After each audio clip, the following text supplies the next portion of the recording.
Yeah, here we are, Hayom Yom, today, the 28th of Teves, 28 being the Rosh Teves for, well, the number, 28, koyach, the word koyach. And we need koyach, a lot of koyach in terms of getting through this period, this dark period. But, we've seen this dark period bringing out tremendous, tremendous strength as well. As I said earlier, before everyone came on, there's a pasuk in today's Chitas that Hashem, when Moses goes down to Parai, that he'll darken it, he'll worsen it and then he'll bring us out. Now, in connection with that, there was a gullus going on in Europe at the time of the Tzemach Tzedek.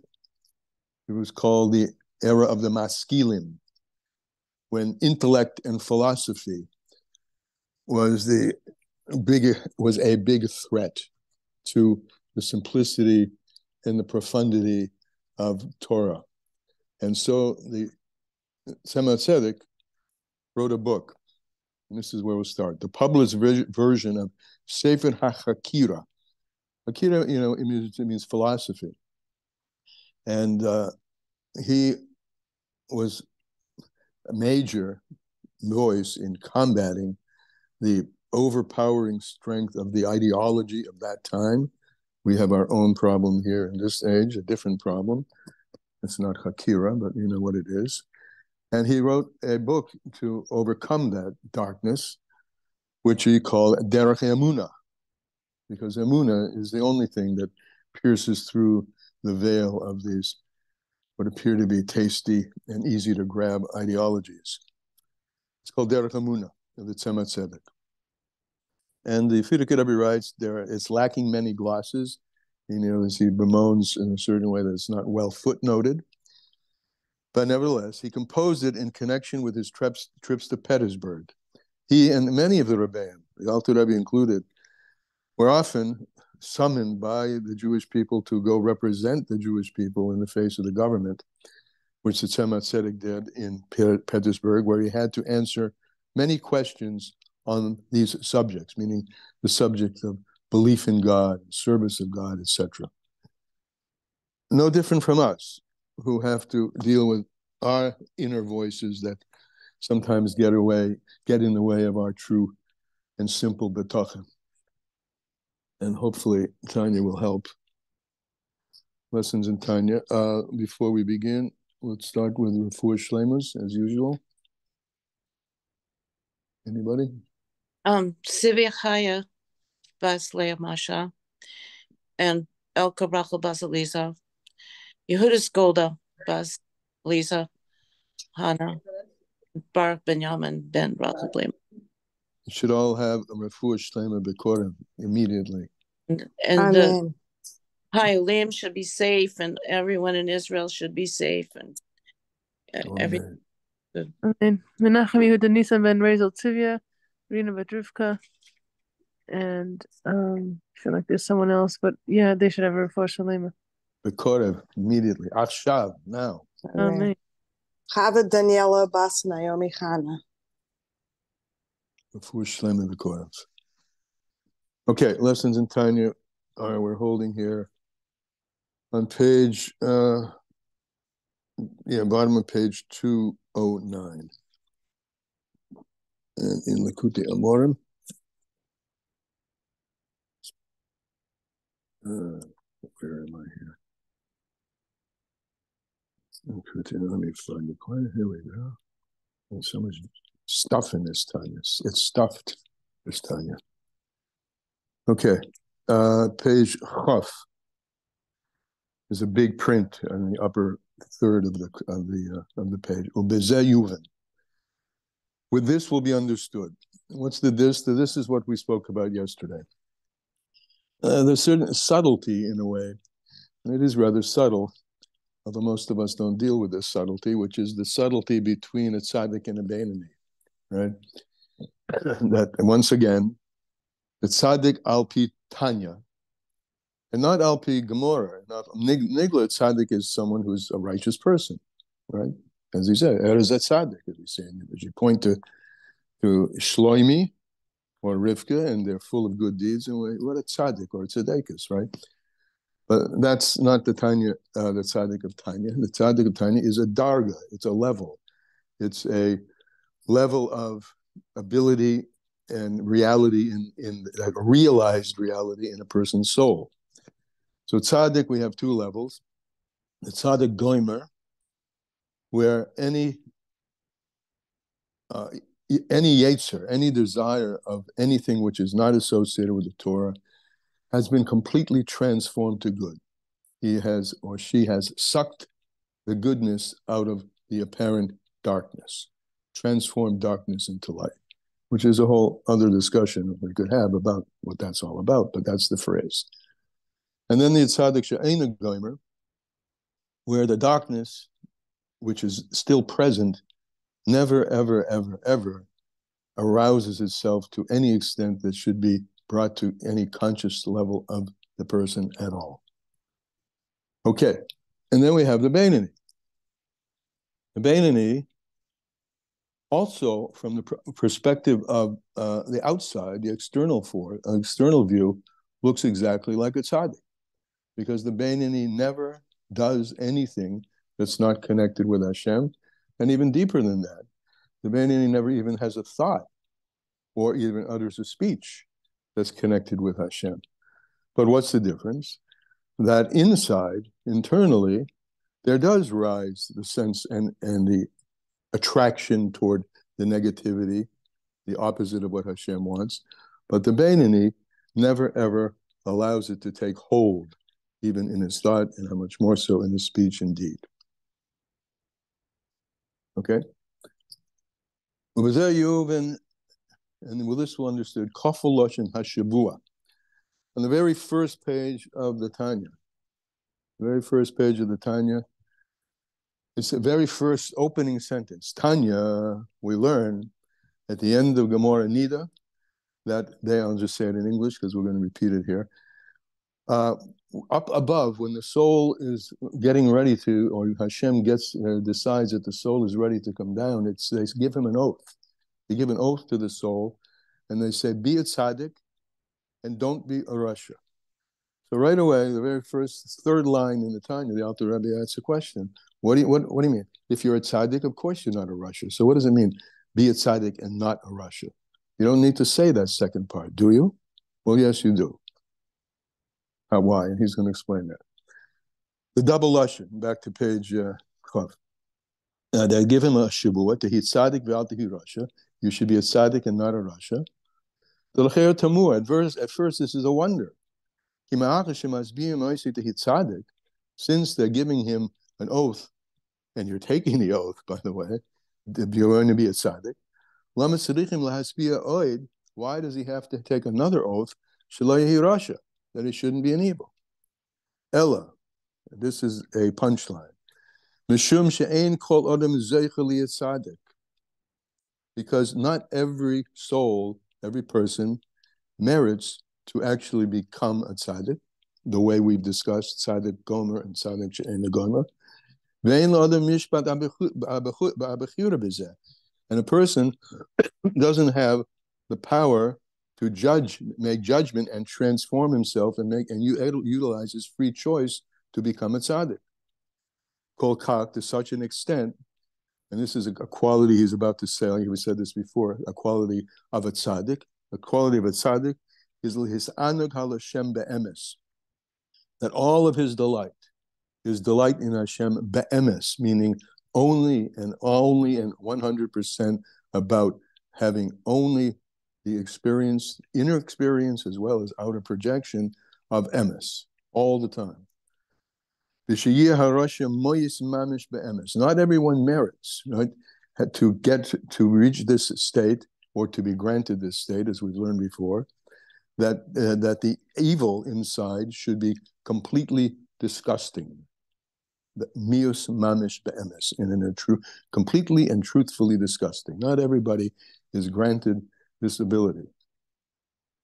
Since that's the fact, so you're not, although you've taken an oath to be tzaddik, it's not a matter of your oath or your choice that internally you can behave with no disruption of negativity. Therefore, must be shenis. They give him a second oath. Al tehi rasha al kopanim. At least don't be a rasha. And this is our Bainani. At least don't let the rishus, the negativity, that which is opposite the will of Hashem, rise up and take any hold of you. That's within your grasp to do. As he says, this has been given, the ability to do this has been given to every person, to make the choice not to allow the negativity which may rise up inside of you to take hold. And that negativity should be dominating in the spirit of taiva, desire that you have for something, shibaliboy, something here, not meaning something negative in your heart, shibaliboy. And every person has the ability to not to choose, not to adhere to that, to glom onto that. And has the ability to conquer that negative desire. That the negative desire, meaning anything which is simply for the lust or desire or attraction for the pure physicality of something, and not the godliness of something. Every person has the ability to make that choice, not to be a Rasha. You do not have the choice to be tzaddik, as we've defined in Tanya, but you do have the choice, that you should not be an evil person. Even one moment, kol yomav, all of your days. Excuse me. Whether it's choosing to stay away from anything evil, or making the choice to do something positive. This is in your control. And he says, Asay Tev, and by the way, and this is where I get my general definition of what's good and what's bad. Ein Tev ela Torah. Good is what the Torah asks from us to do, and bad is what the Torah says don't do. Dahainu, Talmud Torah shekeneged kulam. This is the study and the practice of this is the study and the learning of Torah, which is rises above everything. It's more important than everything. Why? Because it's the key to unlocking the godliness which is within us. So he says Talmud Torah doesn't mean that we have to be scholars learning all the time, but we have the power to learn. And this is to learn and to train ourselves to become Beinani. Afal Pichein. Nevertheless, yes, we have the power to do this. We can learn how to do this, but it takes practice.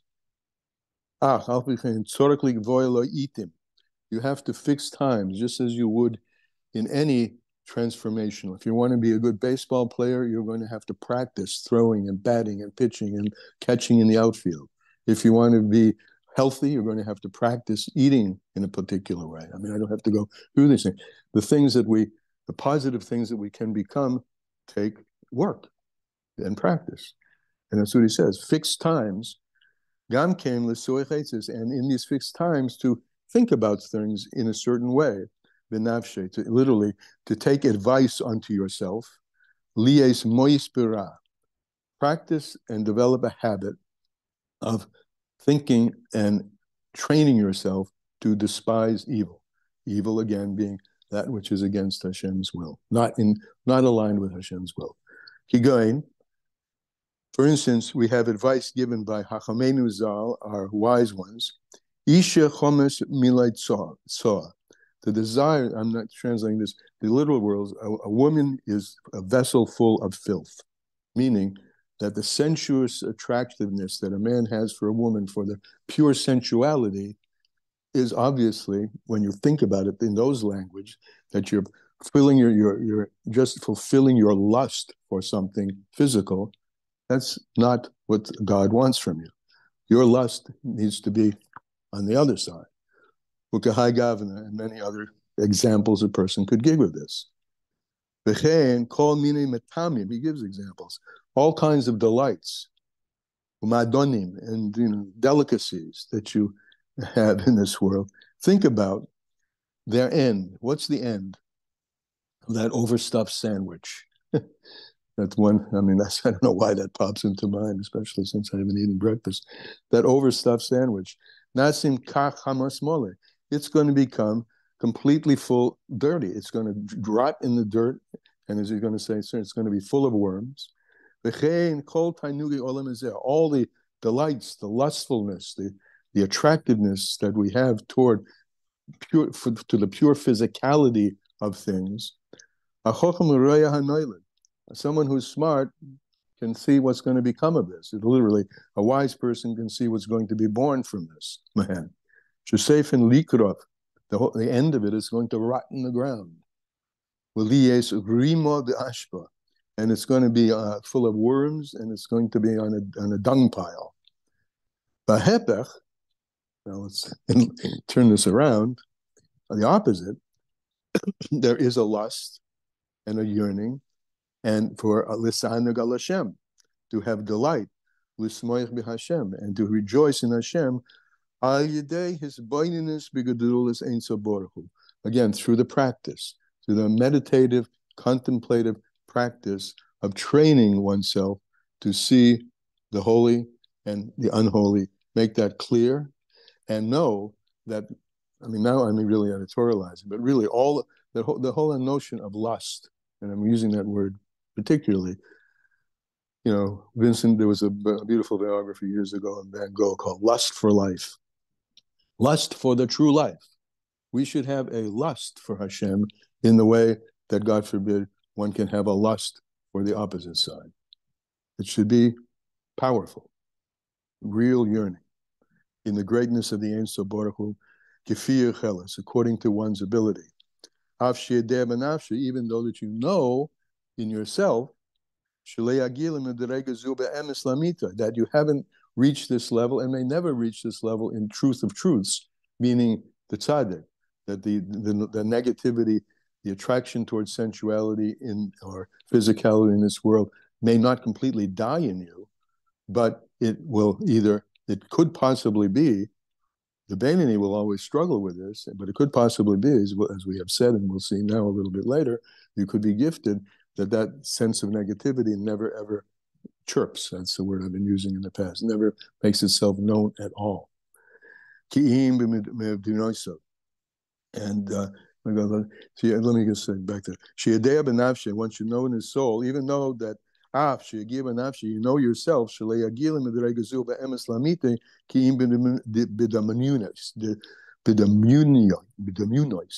it says you're kind of, the word here, dominious, is imagining it. So you imagine, visualize in yourself the turning away from the negative and moving toward the positive.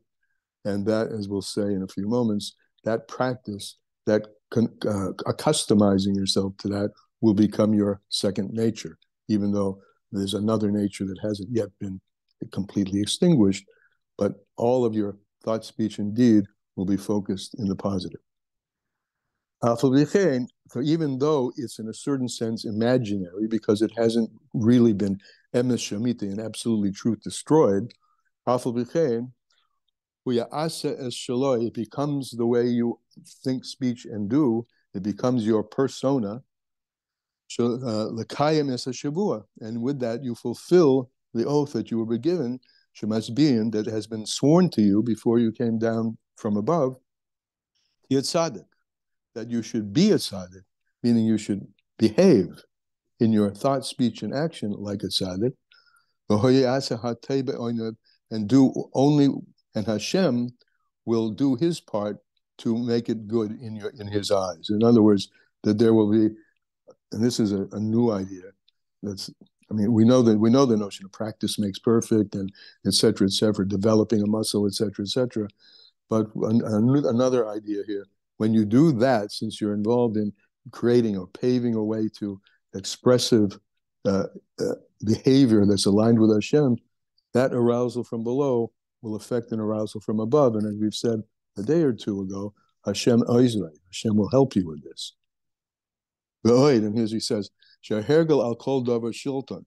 We know that customizing oneself and everything, making a habit, regilas, that's what becomes predominant.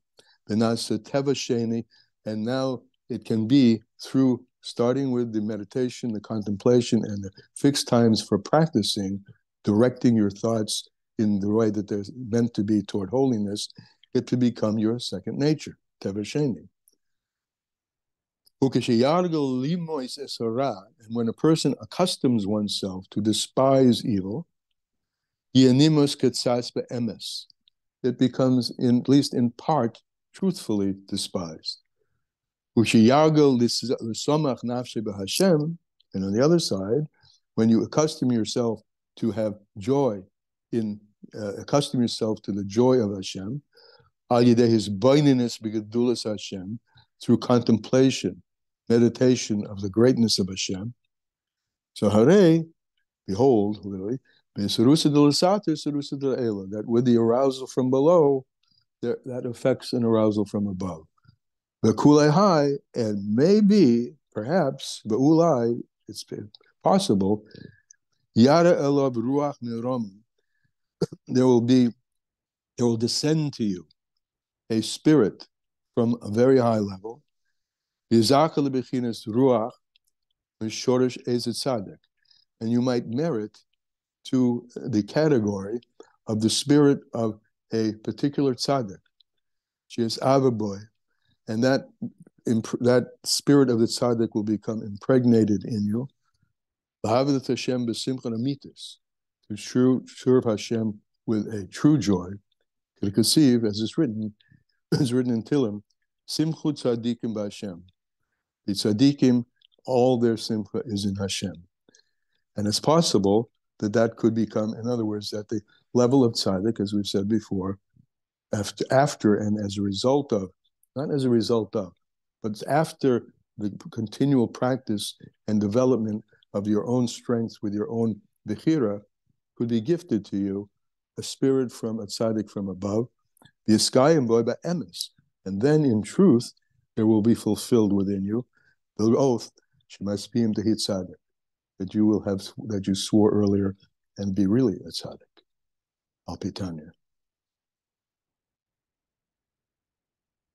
That's today's Tanya. Comments, questions? Okay, Batya first. Thank you. Is it? Did you just say that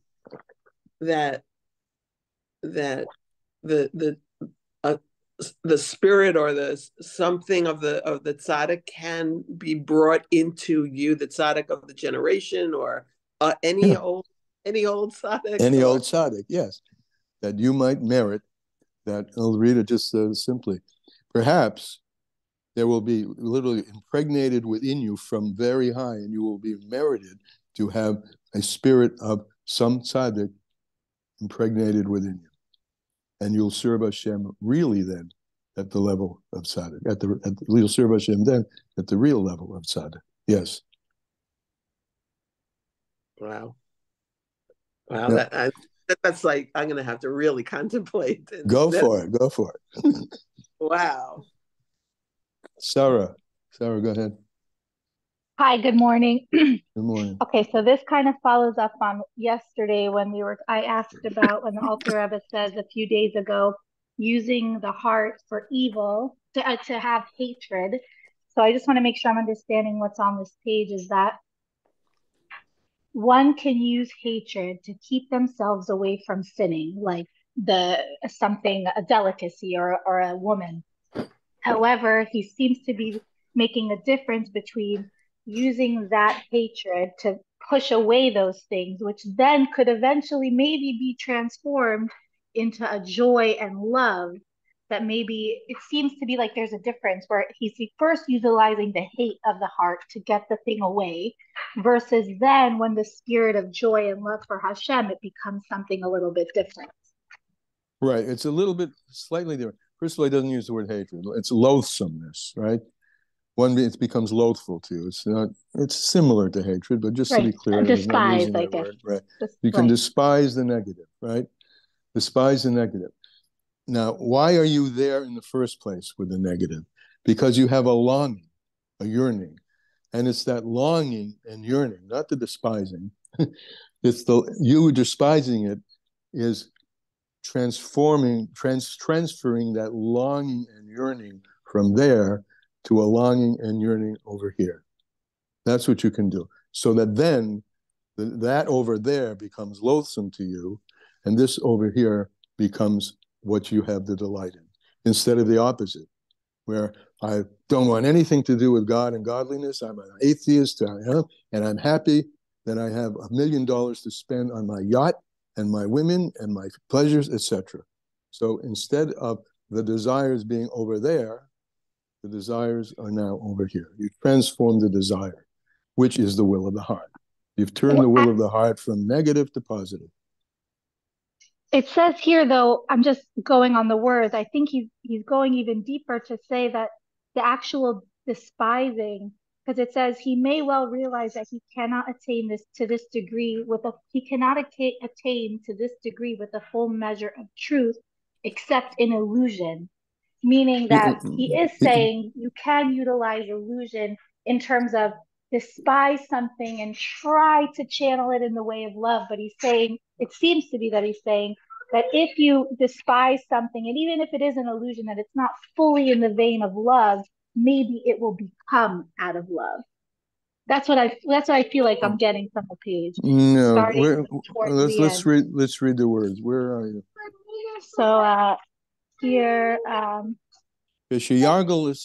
a person customizes himself to joy in Hashem. Here, where it starts actually. Hold on.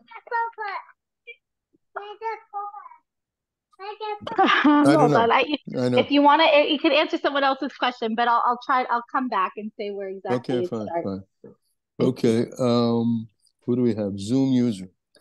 That's Riza. Hello. That's Riza. Hi. Good. Welcome. Welcome. So my first thought was that it says, I never noticed this before, and I think this is amazing, that even if you won't reach it, emes la'amito, hu ya'aseh shalom, and then Hashem will raise you up. Yes. Because this is such a reason that people don't attempt this. Everybody says, me think of Hashem, me think of, contemplate the greatness of Hashem. It's just too lofty. But it says very straight out here, hu ya'aseh shalom. Yes, he will make it happen. You make that start, and Hashem will make it much, much greater. You're onto some. I'm just going to say you're onto something which is so key in all of Hasidus. This notion of Isarusa de Lasata, the arousal from below, is Poil Arusarusa de Ela. That we think we're here on our own, with our own faculties, right? And okay, thank you very much for telling me. I can read this in every help book, right? I have the ability, and I can strengthen my muscle to become more muscular, or to be trained in this or that, trained in even how to look into spiritual realms that I didn't before. But the next piece is never there, because it's not Torah. The next piece is that if you point yourself in the right direction, Hashem will be there and is always there to help you along the path. Yeah. So and much way beyond. It's exponential. Absolutely. Good. Thank you. And the other thought I had is that it says here also that if a person prepares with his bonus, then when they do have an opportunity, they will get, it will be a much deeper opportunity because they regularly invested his bonus. Correct. That's how I saw it. You see, it says here that you should have a hisbonenus on a regular basis. And then there might be a time of simchut tzadikim b'Hashem. Right. So to me, that means going to the Ohel. Like, where are you going to be connecting with the Ruach of Tzadik? And everybody has a different experience at the Ohel in depth. And if you invested his bonus, then when you invested his bonus on a regular basis, when you actually are in that holy place, it'll be, you brought something there. You didn't just rely on everything around you to lift you up. You brought something there. So it's more yours.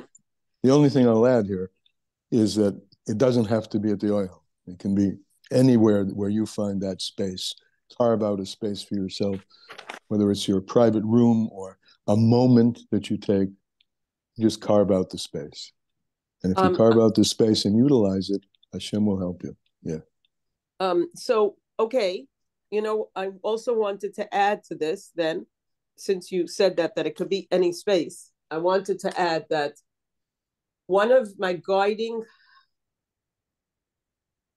Dvar Torahs that I say every time I learn, every time I teach Tanya, is that the Rebbe of Zusha of Hanipoli, he says that if you learn the Torah of the Tzaddik, it's like it's more than being where he is buried. Right. So, absolutely. So right now we should consider ourselves being in Hadich because we are connecting with the soul of the Tzaddik, and where the Tzaddik is buried is where his beautiful, body beautiful. Yeshikaya. Sarah, did you want to clarify something there, or we'll just leave it hanging for me? I mean, if you want, if you guys are, or I could do it in the chat as well. But I really feel this is what he's saying here, because it says here from the Chaim Kol Ta'anuge that he's saying, conversely, delight and rejoice in Hashem by reflection on the greatness of the Ein Sof. Blessed is he to the best of his capacity. Then he may not well realize that he cannot attain. Okay. Yeah. I'm saying that's the goal. The goal is, the key word here is tainug, right? What gives you delight? You can get delight on the left side. Tainugi olam hazeh, that's what it's called. The sensual. Or you can get the delight on the right side. Okay. So, right, but then the next thing he says is that he may not be able to attain cold out there? With the full measure of truth. But that, and I would say that that's not a big deal. Outside. But then the next page, he says again, therefore, if he accustoms himself to despise evil, it will to some extent become despicable in truth. Correct. Meaning, so there's this process of despising as a method of pushing away, and then hoping it turns into. I hope you have the right address. This is an apartment building. Someone please. A bunch of stores. Off mute. Mute, please. Oh, someone needs to mute. Elisheva, I think you have background noise there. Or somebody does. Okay. Yes. I mean, the answer is yes. I mean, the loathing of the negative is a step in the desiring of the positive. I mean, all I'm pointing out is that the key is to start with loathing the negative. If that's what you're saying, that's true. But you don't use that loathsomeness. It's that doesn't turn into now on the right side. I'm not going to take that loathsomeness to the right side. I'm going to turn that loathing. I'm getting caught up in my tongue here. Hating the negative is meant to bring to a point where, okay, then where will I focus my and I'm speaking crudely, my lust, my yearning? Where will I focus them? If I'm hating that, where will I take what I yearn for? I'm going to take my yearnings and put them to the right side. Right. I just never saw it written in such a clear way that it could be an actual step. Yeah, that's the point. Got it. And you're right. It's a step. Absolutely. And that he says it could be an illusion, meaning like we might not even be despising for quote unquote the right reason, but we're hoping for the love to be imbued and be the driving force. Right. And that hope and that desire can and does provoke an equal reaction from Hashem. You hope to come close to he draws you close with, as it says in the language of the Torah, with strong bands of love.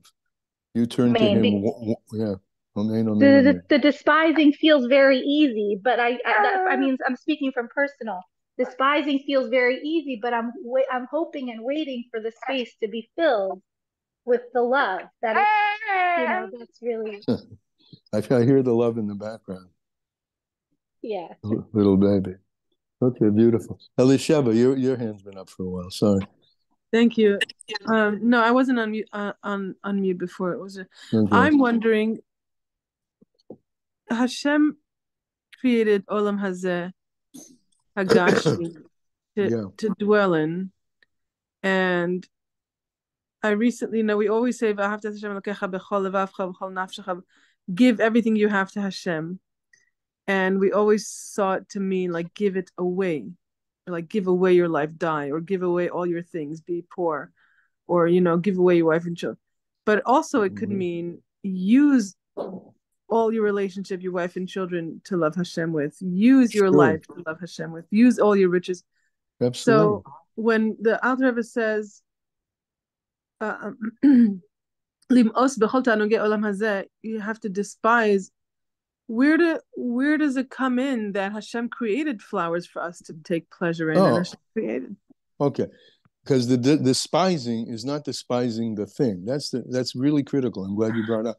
You can't know, and that's an error that many people make, and that's an error that actually gave rise to a lot of the whole school of Musar, right? To just disdain and turn away from the thing, from Olam Hazeh, and be a, Bal Ruach, who is just engaged in spiritual things. And to that we have to say, wait a minute, doesn't it say in the Midrash that Hashem wants a dwelling place, dafka, in this world?